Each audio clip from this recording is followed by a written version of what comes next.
మీ మోకాల నొప్పులకు ఎటువంటి సర్జరీ లేకుండా ఎపియాన్ పెయిన్ క్లినిక్ అందిస్తున్న అత్యాధునిక చికిత్స. ఇంత ఏమీ అవసరం లేదు. మీకు ఏ రోగమన్నా ఉన్ని డజంట్ మ్యాటర్. మీరు ఈ 5 సిరిధాన్యాల్ని రెండు రోజులకు ఒకసారి మార్చి భోజనం చేయండి. అంటే 2 రోజులు అరికలు తినాలి, 2 రోజులు సామెలు తినాలి, 2 రోజులు ఊదులు తినాలి, 2 రోజులు అండుకొర్రలు, 2 రోజులు కొర్రలు, మళ్ళీ సైకిల్. అలాగే కషాయాలు. ఈ రోగనిరోధక శక్తి మీకు కావాలంటే ఈ వ్యాక్సిన్లు ఇవి అవి ఏం పనిచేయవు, ఏమీ పనిచేయవు. మీకు పనిచేసేది ఈ 7 కషాయాలు చెప్తాను, పుస్తకంలో రాశారు. గరిక, తులసి, తిప్పతీగ, బిల్వం, కానుగ, వేప, రావి. ఈ 7 ఆకుల కషాయాల్ని 4 రోజులు, గరిక 4 రోజులు, తిప్పతీగ 4 రోజులు, తులసి 4 రోజులు, బిల్వం 4 రోజులు, కానుగ 4 రోజులు, 4 రోజులు వేప, 4 రోజులు రావి కషాయాలు తాగితే మీకు 2 సంవత్సరాలు డెంగ్యూ రాదు, పంగు రాదు, H5 రాదు, N1 రాదు, పంగు, జింక, పుంక, నీఫా, గీఫా, ఈ రోగాలన్నీ మీ దగ్గరికి రానే రావు, గ్యారంటీ. దీనికి ఏమైనా ఖర్చు పెట్టాలా మీరు? కానగాకు దొరుకుతుంది, తిప్పతీగ దొరుకుతుంది, వేపాకు దొరుకుతుంది, రావేకు దొరుకుతుంది, ఇంకా అన్ని చోట్ల నేను చెప్పేటివన్నీ దొరుకుతూనే ఉన్నాయి. మన అదృష్టం. ఒక్క పైసా ఒక్కరూ ఖర్చు పెట్టాల్సిన పని లేదు. ఆకులు తెచ్చుకోండి, బాగా కడగండి. ఏ దానిలతో కడుగుతారు? ఏ నీళ్ళతో కడుగుతారో ఆర్వో వాటర్తో కడగండి. రాగి ప్లేట్ ఉంచిన మట్టి కుండలో ఉన్న నీళ్ళతో కడగండి, స్ట్రక్చర్డ్ వాటర్తో కడగండి. అర్థమైందా? ఆ నీళ్ళతో కడిగి ఆ నీళ్ళతోనే కషాయం చేసుకొని, కావాలంటే తాటి బెల్లం, చెరుకు బెల్లం వేసుకోవద్దండి, గ్లూకోజ్ ఎక్కువ ఉంటుంది. తాటి బెల్లంలో ఫ్రక్టోజ్ ఎక్కువ ఉంటుంది, ఏమీ ఇబ్బంది లేదు. పిల్లలకి బెల్లం కొద్దిగా వేసి కషాయం తాపించండి. 9 నెలల పాప నుంచి 108 సంవత్సరాల ముసలి వాళ్ళు కూడాను కషాయాలు తాగొచ్చు, ఏమీ ఇబ్బంది లేదు. అదే ఆడవాళ్ళు అయితే గోంగూర కషాయం రామబాణం. మీకు ఏమీ తోచట్లేదనుకోండి, గోంగూర ఆకు తెచ్చుకొని 4 ఆకులు ఉడకపెట్టుకొని 2 నిమిషాలు కషాయం చేసుకొని తాగండి. టీవీ చూడకండి, టీవీ చూస్తూను తాగొచ్చు.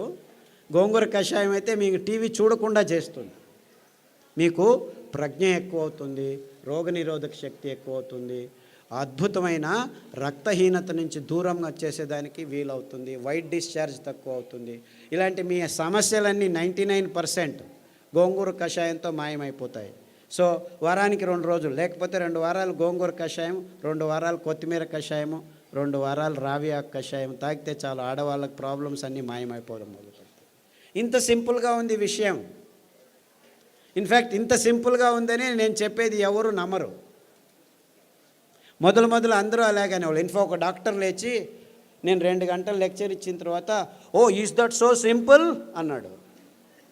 I said it is much simpler. 2 గంటలు అవసరం లేదు, 2 వాక్యాల్లో చెప్తాను నేను. 2 వాక్యాలు. రోజుకు 1 గంట నడవండి, వీలైతే పొద్దున 15 నిమిషాలు, సాయంకాలం 15 నిమిషాలు. ఇంత అద్భుతమైన పదార్థాలని ఇప్పటికీ ఇస్తున్నాడు దేవుడు. ఎన్ని పాపాలు చేసినా మనము ఆ దేవుణ్ణి ఒక 15 నిమిషాలు పొద్దున్న లేచి ధ్యానం చేయండి, సాయంకాలం పడుకునే ముందు ఒక 15 నిమిషాలు ధ్యానం చేయండి. తర్వాత సిరిధాన్యాలను తినండి, గోధుమలను తినకండి, బియ్యం తినకండి, పాలు తాగకండి, చక్కెర ముట్టద్దండి, గుడ్లను కూడా చూడొద్దండి. పాపం అవేమో పిల్లల కోసం గుడ్లు పెట్టుకుంటున్నాయి, మీరు వెళ్ళి రాక్షసులాగా తినకండి. దానిలో గుడ్లు దానిలో కొండనివ్వండి. లేదు చేపలు చాలా మంచివి, జలపుష్పాలు తినొచ్చని కొందరు స్వామీజీలు కూడా చెప్పడం మొదలుపెట్టారు. దాంట్లో మీకు దొరికేది పాదరసము, మెర్క్యూరీ తప్ప ఇంకేమీ దొరకదు, అంత భయంకరంగా ఉంది. బుద్ధిమాంద్యం పోదు కదా, బుద్ధిమాంద్యులు అవుతారు. మీ పిల్లలు బుద్ధిమాంద్యులు కాకుండా పుట్టాలంటే కొర్రలు తినండి, అండుకొర్రలు తినండి, అరికెలు తినండి, సామెలు తినండి. అరటి బోధ కషాయము, పసుపు కషాయము గర్భిణిగా ఉన్నప్పుడు తాగండి, పిల్లలకు తాగించండి. మీ పిల్లలు బుద్ధిమాంద్యులు అయిపోయి సూక్ష్మగ్రాహీలు అవుతారు. ఇన్ఫ్యాక్ట్ ఫిట్స్ వచ్చి కత్తి చాకు తీసుకొని చంపేస్తాననే పిల్లవాడు, ఆ తల్లిదండ్రులు కత్తి చాకు తీసుకొని చంపేదానికి పోయే పిల్లవాడు పసుపు కషాయము, రావి ఆకు కషాయము, శొంఠి కషాయం తాగిపించి కొర్రలు తినిపించడం మొదలు పెడితే ఇప్పటికి 12 సంవత్సరాలు అయింది. 10వ తరగతి ఫస్ట్ క్లాస్లో పాస్ అయ్యాడు. ఇలా వందల కేసులు ఉన్నాయి. అంటే ఫిట్స్ కోసమని టెగ్రిటాలు, వాల్ప్రోయిక్ యాసిడ్, ఫ్రీజియం ఇవ్వడం మొదలు పెడతారు పిల్లలకి.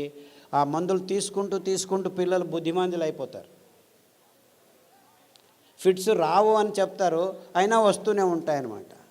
అలాంటి వాళ్ళందరికీ కొర్రలు, అండుకొర్రలు తినిపించి ఈ కషాయాలు తాగిపిస్తే 6 నెలల్లో ట్యాబ్లెట్లు మెల్లిమెల్లిగా ఆపు చేసి ఇప్పుడు హ్యాపీగా ఇంట్లో అందరికీ సహాయం చేసుకుంటూ బాగా నడుస్తూ ఏ ఇబ్బంది లేకుండా మాట్లాడటం తెలియని వాళ్ళు కూడా మాట్లాడడం మొదలుపెట్టారు.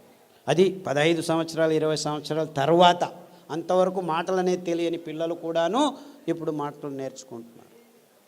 ఇలాంటి అద్భుతమైన విషయాలు ఈ ధాన్యాల్లో, ఈ కషాయాల్లో ఉన్నాయని చెప్పేదానికి నాకు చాలా చాలా సంతోషంగా ఉంది. అర్థమవుతుందా? It's very simple, very very simple. ఇంత సరళమైన అద్భుతమైన ఆరోగ్య రహదారిని మేము నిర్మించాం. ఇంకా బాకీ ఉంది ఏమిటి? మీరందరూ అందులో నడవటం మాత్రమే. అంతే. అందరికీ ఆహ్వానం, ఆరోగ్య రహదారిలో నడవండి అని మా విన్నపంతో మీ అందరికీ వందనాలు. సిరిధాన్యాలు తింటే అరగట్లేదు అని దీనికి 2 కారణాలు ఉన్నాయి. మీరు పొద్దున్న సిరిధాన్యం ఇడ్లీలు తింటే రాత్రి వరకు ఆకలి కాదు.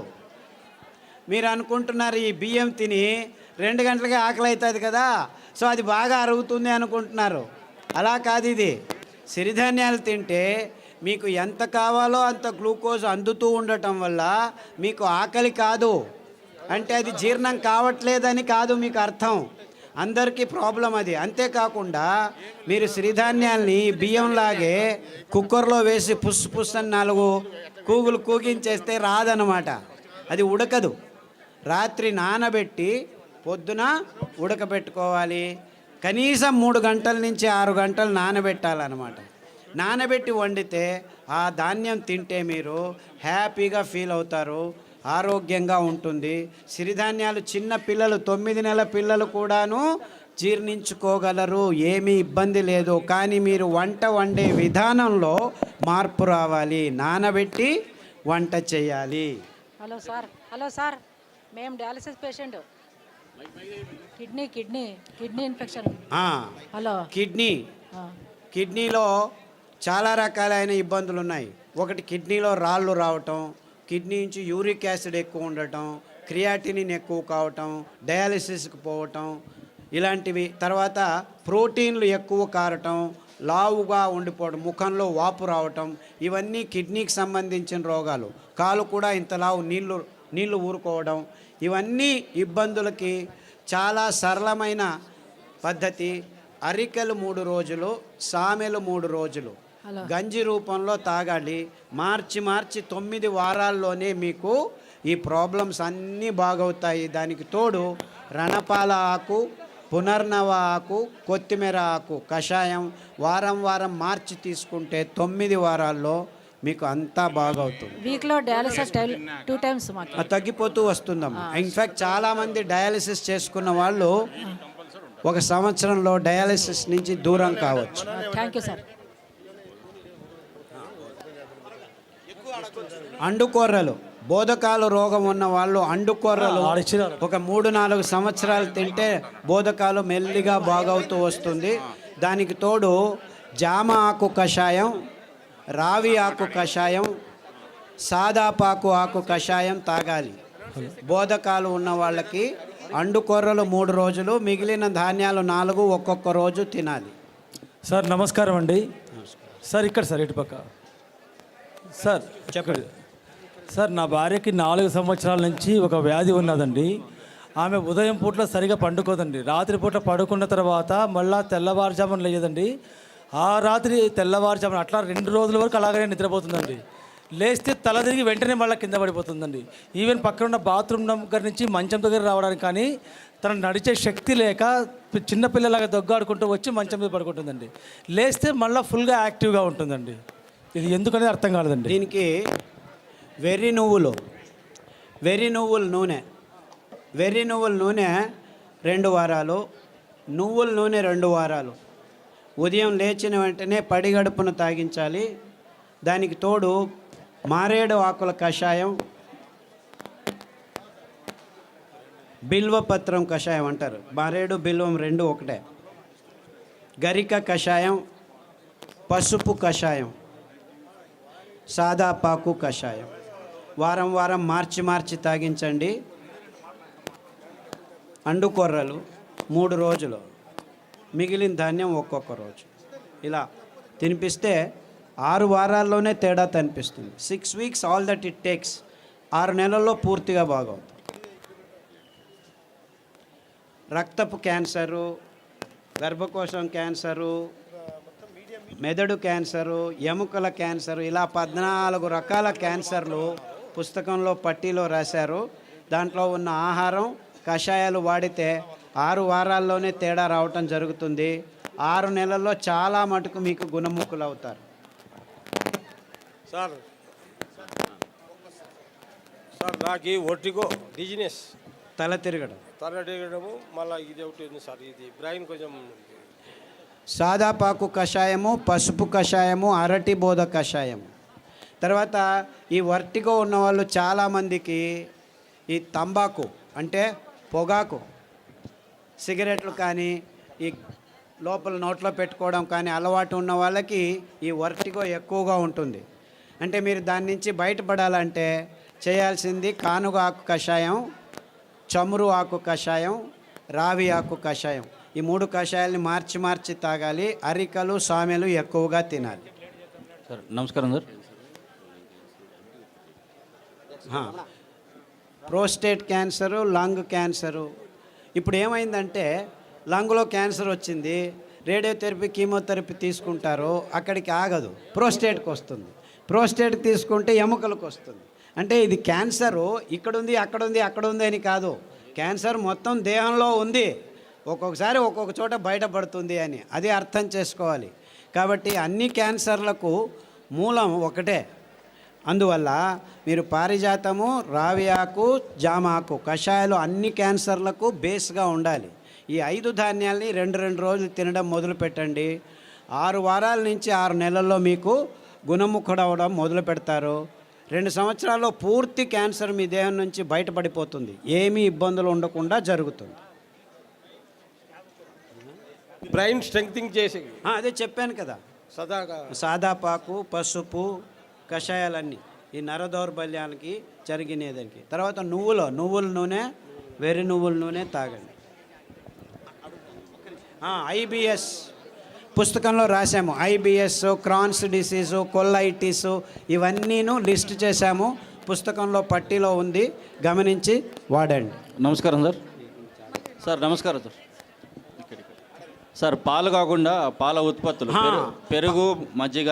పాలు లాక్టోబాసిల్లస్ తోడుకు పెరుగుకు వేసుకుంటే అందులో ఉన్న కెమికల్స్ అన్నీ నిర్నామం అయిపోతాయి ఫర్మెంటేషన్ వల్ల.